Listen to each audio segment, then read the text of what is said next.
So we know the Gilded Age is an era of when big business controls everything. Everything's in the hands of big business, social Darwinism. Our government is backing them because of the laissez-faire policy. The era right after that is the progressive era. And we know that this one is trying to address all the problems of the Gilded Age.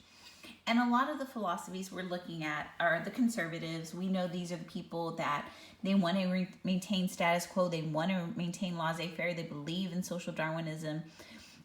We have some people who are rising up against that, the socialists. They believe that the environment, if you provide a good environment for a man, that they could change and change will happen. And then we get our middle of the ground people, the progressives.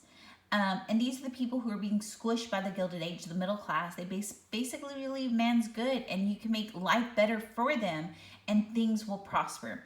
And so we're going to look at these progressives, and we know that we have early reformers such as Jane Addams, who did Whole House, who was educating those immigrants, Jacob Riis, who did the pictures of the tenements and how the other half lives, which will lead to reform. The Populist Party, which we saw with William Jennings Bryan, who brought up issues of coining silver so we could have inflation. They wanted a referendum recall initiative. They wanted the 16th Amendment. They wanted the direct election of senators. All of those ideas of the populists will be stolen by the progressives, and they do. And then the social gospel movement that really believed that we should use the church to help people. And this is when we had the YMCA. This is when we had the Salvation Army. That were some of those social gospel groups. But a lot of things that take off in the progressive era really happened with the muckrakers. These are the people that Theodore Roosevelt coined, that they're raking in the dirt. People are reading their stuff and they're being called to arms to do things. They're asking their government not to be in the hands of the business, to be in the hands of the people. And so we see Upton Sinclair, we read him in class, The Jungle, about what was going on in the meat packing factories. And again, he was writing this to be about the worker and how the worker was having issues, but then people just get totally disgusted about what was going on in their meat. And this is going to lead to reforms such as the Pure Food and Drug Act and the Meat Inspection Act. Jacob Riis, he does How the Other Half Lives, and it's going to bring into reform about the tenement conditions. John Spargo writes The Bitter Cry of the Children, which we read in class, about the kids that were shoveling through the coal. They were making cents on the hour, and this is going to lead to that we should have kids in school.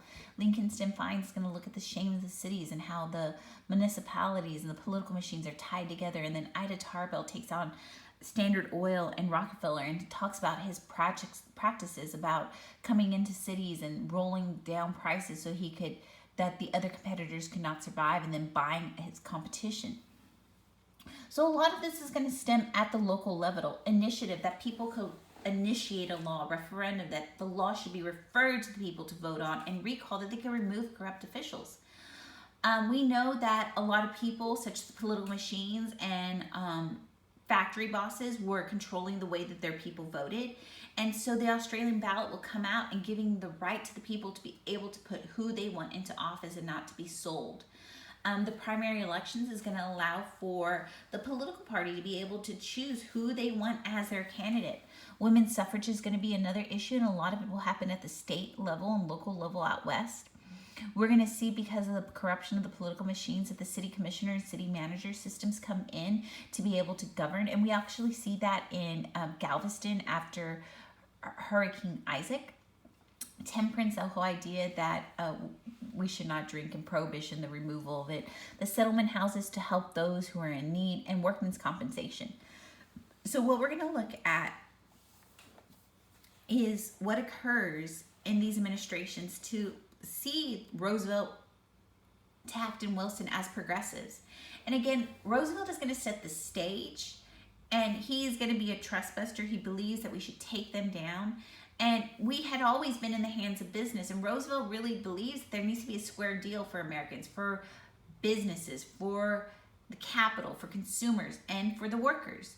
And so really he's going to have the 3 C's. He's going to control corporations, conservation, and consumer protection. One of the first things that we see where our government doesn't truly side with business is the coal strike. the workers are demanding a 20% increase in wages, and they strike in the middle of the winter. Roosevelt brings both the business and the workers to negotiate, and never had that been done. It always been siding with business. The government went in with his military and helped business, and they're going to negotiate. The Department of Commerce and Labor will be created to be able to help labor negotiate and arbitrate with their business. The Elkins Act will be created to basically say rebates are illegal, and the Hepburn Act basically says free passes are illegal, which were given to our people in Congress to side with business. Northern Securities, Roosevelt basically had this whole idea that there's good trust and bad trust. Good trust has business in mind. The bad trust is what's trying to obtain things for themselves and be manipulative, like what we saw in the jungle. So Northern Securities, which is a railroad company, was considered a good a monopoly that had control of the whole area and will come down. Okay, we already talked about the Meat Inspection Act and Pure Food and Drug Act. That happened because of Upton Sinclair, the jungle. Roosevelt is also going to focus on conservation. We talked about this, about his wife dying and his mom dying on Valentine's Day, and he just had his daughter, and he goes out west. And when he goes out west, he realizes that a lot of our resources had been taken. So the Newlands Act is what's going to lead to more land being put aside, but also it being irrigated, and the reclamation of the national forest is just more land being put aside. Taft comes in, and we see that he takes down Standard Oil. He also takes down U.S. Steel. That was a trust that Roosevelt had deemed good, and that's going to really uprile Roosevelt that Taft took down something that he had said was perfectly fine. We see the 16th Amendment income tax, 17th Amendment direct election of senators were added to the Constitution. But we see that Taft has just become a little bit too much for Roosevelt, and Roosevelt's going to come back and split the Republican Party up. He does not get the endorsement of the Republican Party, but he gets the endorsement of his own new party called the Bull Moose. And by dividing up the Republican Party, this is what allows for Wilson to win in the election of 1918. Why does it say 1812? It should say 1912. Sorry, guys. Go ahead and fix that in your notes. I have no clue what's going on. It should be 1912. Okay, we talked about this. We had radical socialist Eugene V. Debs running. We had Roosevelt running as the liberal, conservative Taft, and then we had Wilson. Wilson is believes that we should fragment businesses, and Roosevelt believed in regulation. Eventually, we see that because of these ideas that Roosevelt will get the second most votes, but if Taft and Roosevelt would have stayed together, Taft and Roosevelt would have won, but Wilson wins. And so we know that Wilson will adopt a lot of Roosevelt's ideas halfway into his presidency. So Wilson comes in, and we see he creates the Federal Trade Commission to look at business. He creates a Clayton Antitrust Act to give teeth to the Sherman Antitrust Act. We get the Underwood Tariff, and we know by its name that that tariff goes down, which we had never seen. Every single tariff in American history had always been an upward revision. The Federal Reserve System is created, and basically they're getting us off the dependency of gold and silver to increase the money supply. We could use reserve requirements, and banks can make loans to create more money.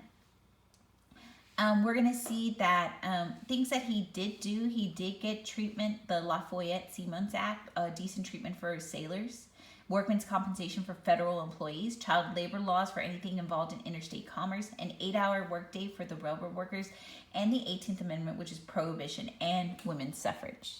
So that's the end of the progressives.